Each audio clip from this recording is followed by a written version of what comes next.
Hello दोस्तों। आज के इस वीडियो में हम बात करने वाले हैं ट्रांसफॉर्मेशन ऑफ क्वाड्रेटिक इक्वेशन के ऊपर। तो अगर हमारे पास कोई क्वाड्रेटिक इक्वेशन गिवन है और हमारे पास इसके रूट्स हैं अल्फा और बीटा, और क्वेश्चन हमसे कहता है कि हमें एक नई क्वाड्रेटिक इक्वेशन फॉर्म करनी है जिसके रूट्स हमारे पास अल्फा के हो, बीटा के हो, अल्फा माइनस के हो, बीटा माइनस के हो, अल्फा बाय के हो, बीटा बाय के हो। तो हम नई क्वाड्रेटिक इक्वेशन कैसे फॉर्म करेंगे? तो हमारे पास नई क्वाड्रेटिक इक्वेशन फॉर्म करने के दो मेथड है। पहला मेथड तो एक होता है स्टैंडर्ड मेथड जो हर क्वेश्चन में एप्लीकेबल होता है, और एक दूसरा मेथड होता है जो सिर्फ कुछ पर्टिकुलर केसेस में ही एप्लीकेबल होता है। तो सबसे पहले हम बात करेंगे जो हमारा स्टैंडर्ड मेथड है, उससे हम इस क्वेश्चन को कैसे सॉल्व करेंगे। तो हमारे पास ये क्वाड्रेटिक इक्वेशन गिवन है जिसके रूट्स हमारे पास अल्फा और बीटा है।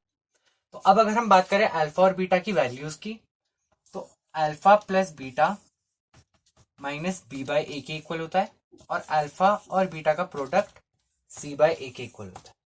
तो यहां से हमको इस क्वाड्रेटिक इक्वेशन में अल्फा और बीटा की वैल्यूज मिल जाएंगी। तो यहां से हमारे पास इस क्वाड्रेटिक इक्वेशन से जो हमारे पास अल्फा और बीटा की वैल्यू मिलेगी, हमें जिन भी रूट्स से क्वाड्रेटिक इक्वेशन फॉर्म करनी होगी वहां पे हम अल्फा और बीटा की वैल्यू रख देंगे। तो हमारे पास जो भी यहां से वैल्यू आएगी उसको हम अल्फा और बीटा की जगह प्लेस कर देंगे। फिर हम उसको रखेंगे sum of roots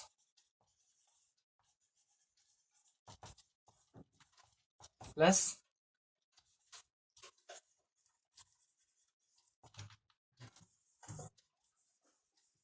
product of roots.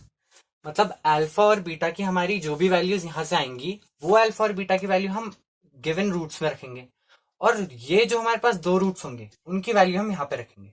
जैसे X square minus sum of roots है, तो अगर हम पहला वाला केस लेते हैं तो पहले वाले केस में हमारा अल्फा और बीटा की वैल्यू प्लेस करने के बाद जो भी इन दोनों की वैल्यू आएगी हम उन दोनों को ऐड करके यहाँ पे लिखेंगे, और उन दोनों का प्रोडक्ट यहाँ पे लिखेंगे। तो इस इक्वेशन को सॉल्व करने के बाद हमारे पास जो लास्ट इक्वेशन आएगी वही हमारी नई क्वाड्रेटिक इक्वेशन हो जाएगी। तो मतलब इस क्वाड्रेटिक इक्वेशन से हम उसमें ट्रांसफॉर्म हो जाएंगे। तो ये तो हमारा पहला मेथड था। अब हम बात करेंगे कि जो हमारा दूसरा मेथड है उसको हम कैसे यूज करते हैं।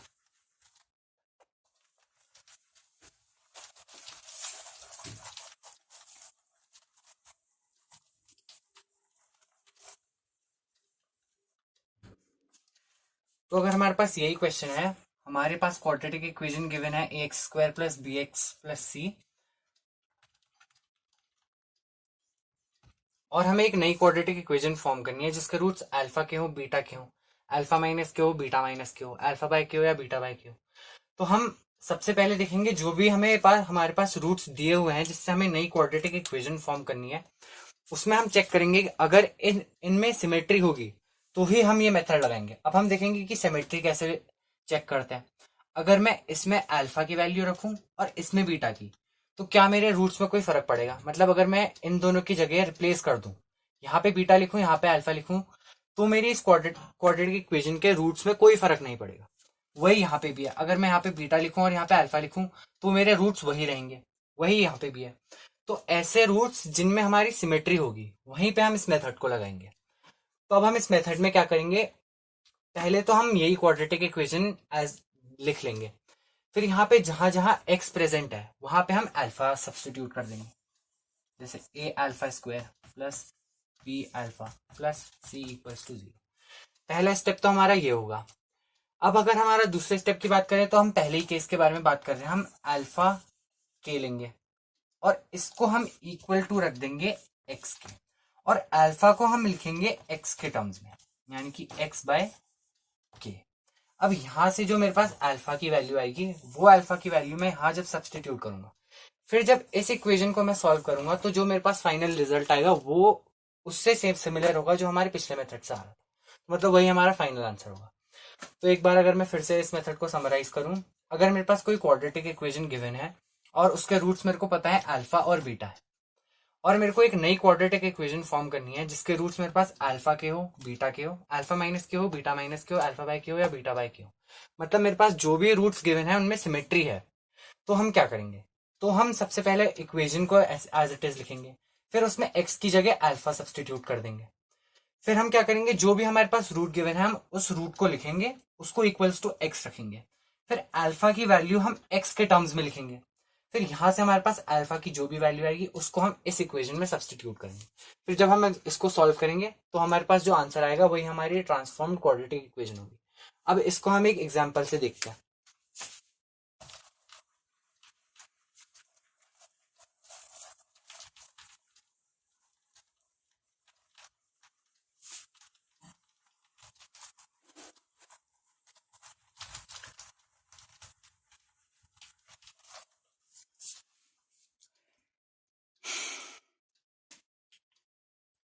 तो अगर हमारे पास एक क्वाड्रेटिक इक्वेशन गिवन है,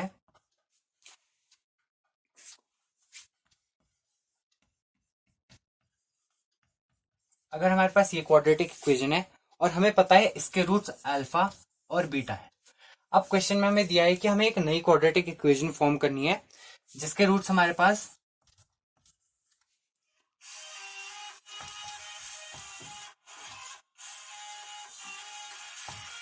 हमें नई क्वाड्रेटिक इक्वेशन फॉर्म करनी है जिसके रूट्स हमारे पास q by p minus alpha है और q by p minus beta है। तो अब हम बात करेंगे कि हम इसमें कैसे इसको ट्रांसफॉर्म करेंगे। तो सबसे पहले हम चेक करेंगे जो हमारे पास रूट्स गिवन है उसमें सिमेट्री है या नहीं। तो हम यहाँ पे देख रहे हैं कि हमारे पास सिमेट्री है। अगर मैं यहाँ पे अल्फा की जगह बीटा रख दूं और यहाँ पे बीटा की जगह अल्फा रख दूं तो मेरे रूट्स में कोई फर्क नहीं पड़ रहा।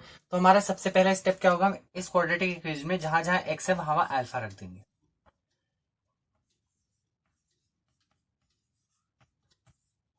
तो हमने अल्फा रख दिया। अब हमारा सेकंड स्टेप होगा, हम क्यू बाय इसको एक्स के इक्वल रखेंगे और अल्फा को एक्स के टर्म्स में लिखेंगे। तो उसको हम कैसे लिखेंगे,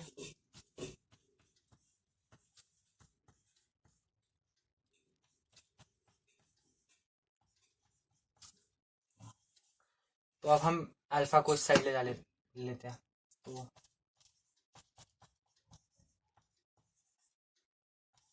अल्फा की वैल्यू आ गई हमारे पास x P minus q by x. तो यहां से हमारे पास अल्फा की वैल्यू आ गई। अब हमारा थर्ड स्टेप क्या होगा, हम इस अल्फा की वैल्यू को यहाँ पे सब्सटीट्यूट करेंगे। तो हम तो थोड़ा मिटा X P minus by x.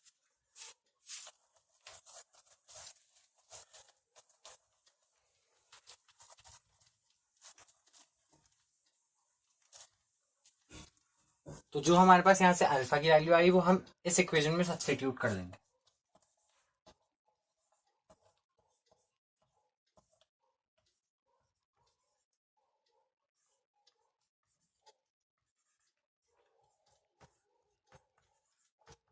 अब हम इसको आगे सॉल्व करेंगे। तो हम एक काम करते हैं,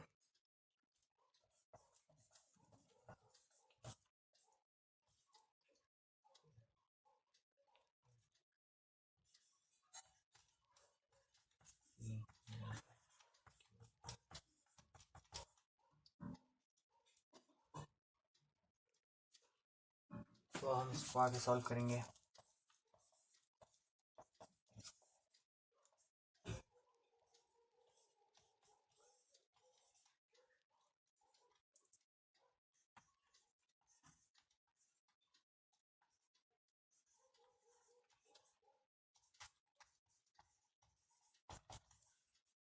तो हमारे पास सॉल्व करके कुछ ऐसी इक्वेशन आ गई।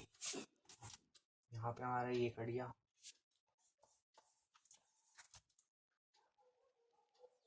एक्स पी क्यू हम प्लस हुआ तो एक्स पी क्यू बचेगा हमारे पास। फिर हमारे पास लास्ट में एक टर्म बचेगा क्यू स्क्वायर। तो यहाँ पे हमारे पास क्यू बच रहा है तो हम पूरी इक्वेशन में से क्यू कॉमन ले लेंगे और नीचे भेज देंगे तो जीरो हो जाएगा। तो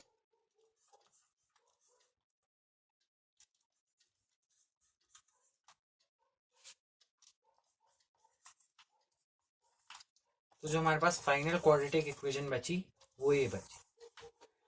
तो एक बार अगर मैं इस क्वेश्चन को फिर से समराइज करूं तो हमारे पास एक क्वाड्रेटिक इक्वेशन हमें गिवन थी, उसके रूट्स हमारे पास अल्फा और बीटा गिवन थे। हमसे कहा था अगर हमें एक नई क्वाड्रेटिक इक्वेशन फॉर्म करनी है जिसके रूट्स हमारे पास q by p minus alpha और q by p minus beta हो। तो हमारा सबसे पहला स्टेप था हमने इस क्वाड्रेटिक इक्वेशन में एक्स की जगह अल्फा सब्स्टिट्यूट किया। फिर हमारा सेकंड स्टेप था हमने अल्फा को हमने जो ये है इसको एक्स के इक्वल लिख करके अल्फा की वैल्यू एक्स के टर्म्स में लिखी। फिर जब हमारे पास अल्फा की वैल्यू एक्स के टर्म्स में आ गई तो इस अल्फा की वैल्यू हमने इस क्वाड्रेटिक इक्वेशन में सब्स्टिट्यूट कर दी। फिर जब हमने उसको उसमें सब्स्टिट्यूट करके आगे आगे सॉल्व किया तो हमारे पास सॉल्व करने के बाद क्वाड्रेटिक इक्वेशन यही आ गई। तो जो हमारे पास ट्रांसफॉर्म्ड क्वाड्रेटिक इक्वेशन है वो ये है। तो ऐसे हम कोई भी क्वाड्रेटिक इक्वेशन को ट्रांसफॉर्म कर सकते हैं, चाहे हमारे पास कैसी क्वाड्रेटिक इक्वेशन क्यों ना आ जाए, हम उसको दूसरी क्वाड्रेटिक इक्वेशन में ट्रांसफॉर्म कर सकते हैं। ये वाला मेथड हम सिर्फ वहीं पे लगाएंगे जहां पर हमारे रूट्स में सिमेट्री होगी। अगर हमारे रूट्स में सिमेट्री नहीं है तो हम जो हमारा स्टैंडर्ड मेथड है वही अप्लाई करेंगे, X square minus sum of roots plus product of roots वाला वन, हम इसको अप्लाई करके डायरेक्ट आंसर निकालेंगे। तो आई होप आपको ये वीडियो पसंद आई होगी। अगर आपको ये वीडियो पसंद आई है तो आप इसको शेयर करें।